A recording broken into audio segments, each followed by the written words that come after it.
আসসালামু আলাইকুম বন্ধুরা। গঙ্গার বুকে লুকিয়ে আছে এক অপূর্ব সৌন্দর্য। চলুন ক্যামেরার চোখে উপভোগ করি ফারাক্কার এক অন্যরকম রূপ। আজ আপনাদেরকে নিয়ে চলেছি ফারাক্কার ভাইরাল প্লেস গান্ধীঘাট এবং নতুন ব্রিজের নিচে মনোমুগ্ধকর দৃশ্য দেখতে। তো চলুন বন্ধুরা শুরু করা যাক আজকের ব্লগ। তো বন্ধুরা, দুপুরবেলা আমরা ফারাক্কার উদ্দেশ্যে বেরিয়ে পড়েছি, কিন্তু মজার বিষয় হলো আমি বের হতে আমার ছোট্ট ছেলেটাও আমার পিছন পিছন চলে এসেছে। বাবা যেখানেই যায় ছেলেও যেন সেখানে যেতে চায়। সত্যি বাবা ছেলের এই ছোট্ট সম্পর্ক আর ভালোবাসার মুহূর্ত জীবনের সবচেয়ে সুন্দর স্মৃতি। চলুন এবার একসাথে শুরু করি আজকের সুন্দর ভ্রমণ। আজকের সকালটা যেন অন্যরকম। ক্যামেরা অন করে বেরিয়ে পড়লাম নতুন একটি অভিজ্ঞতার খোঁজে। আপনারাও আমার সঙ্গে পুরো সফরটা উপভোগ করুন, কারণ আজ শুধু গন্তব্যই নয়, পুরো পথটাই হবে দেখার মতো। দেখতেই পাচ্ছেন বন্ধুরা, রাস্তার দুই পাশে সবুজের সমারোহ, মাঝে মাঝে গ্রামের দৃশ্য, ছোট ছোট বাজার, মানুষের ব্যস্ত জীবন, সবকিছু মিলে এক অন্যরকম অনুভূতি। এই কারণে আমি ট্রাভেল ব্লগ করতে এত ভালোবাসি। নতুন জায়গা, নতুন গল্প আর নতুন অভিজ্ঞতা। তো বন্ধুরা, আমরা এখন মড়ুয়াবাদী এলাকা পার করছি। চারপাশের সুন্দর পরিবেশ আর রাস্তার মনোরম দৃশ্য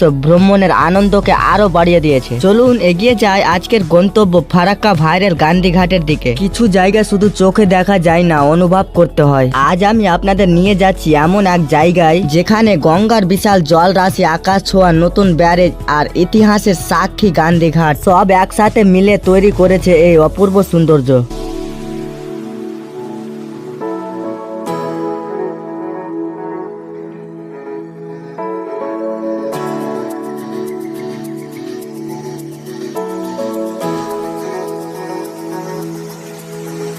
বন্ধুরা, আমরা এখন ধীরে ধীরে উঠে যাচ্ছি ফারাক্কার নতুন ব্যারেজের ওপর। এখান থেকে চারপাশের দৃশ্য সত্যি মনোমুগ্ধকর। আপনারা জানেন কি, ফারাক্কা ব্যারেজ ভারতের অন্যতম গুরুত্বপূর্ণ জল প্রকল্প।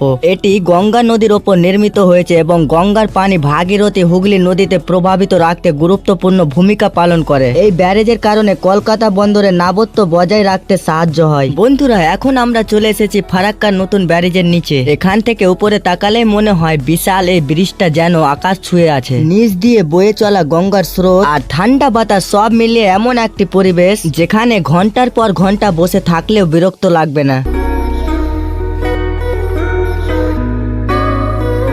তারপর সামনে তাকিয়ে দেখি দুইজন কাকু নদীর ধারে বড়শি দিয়ে মাছ ধরছিলেন। তো বন্ধুরা, মাছ ধরা দেখতে দেখতে ভাবলাম শুধু দূর থেকে দেখলে তো হবে না, চলুন এবার আপনাদেরকে নিয়ে গান্ধী ঘাটটা একটু ঘুরে দেখি। এখানকার পরিবেশ আর সৌন্দর্য সত্যি মন ছুঁয়ে যাওয়ার মতো।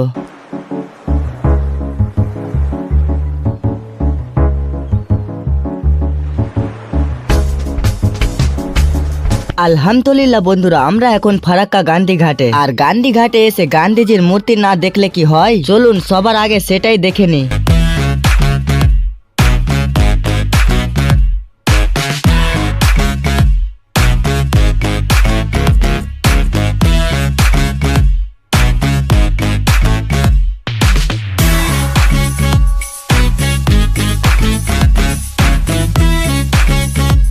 বন্ধুরা দেখুন, গঙ্গার বুকের ওপর এই মনোমুগ্ধকর দৃশ্য। চারদিকে শুধু শান্ত পরিবেশ, নদীর মৃত্যু ঢেউ আর শীতল বাতাস, মুহূর্তেই মনটা ভালো হয়ে যায়। সূর্য যখন ধীরে ধীরে পশ্চিম আকাশে ঢলে পড়ে, তখন গান্ধীঘাট যেন সোনালী রঙের সেজে ওঠে। প্রকৃতি প্রেমী, ফটোগ্রাফার কিংবা ভ্রমণ পিপাসী সবার জন্য এই জায়গাটি এক অসাধারণ অনুভূতি। একবার এখানে এলে বারবার ফিরে আসতে ইচ্ছে করবে। তো বন্ধুরা, এই ছিল আমাদের আজকের ফারাক্কা গান্ধীঘাট এবং নতুন ব্যারেজের নিচের মনোমুগ্ধকর প্রকৃতির দৃশ্য ভ্রমণ। আশা করি ভিডিওটি আপনাদের ভালো লেগেছে এবং এই সুন্দর জায়গাটি সম্পর্কে নতুন কিছু জানতে পেরেছেন। ভিডিওটি যদি ভালো লেগে থাকে তাহলে অবশ্যই একটি লাইক করবেন, কমেন্ট করে জানাবেন কেমন লাগলো। আর এমন আরো নতুন নতুন ভ্রমণ ও তথ্যবহুল ভিডিও দেখতে আমাদের চ্যানেলটি সাবস্ক্রাইব করে রাখবেন। আজকের মতো এখানেই বিদায় নিচ্ছি। সবাই ভালো থাকবেন, সুস্থ থাকবেন। আসসালামু আলাইকুম। আবার দেখা হবে নতুন একটি ব্লগে।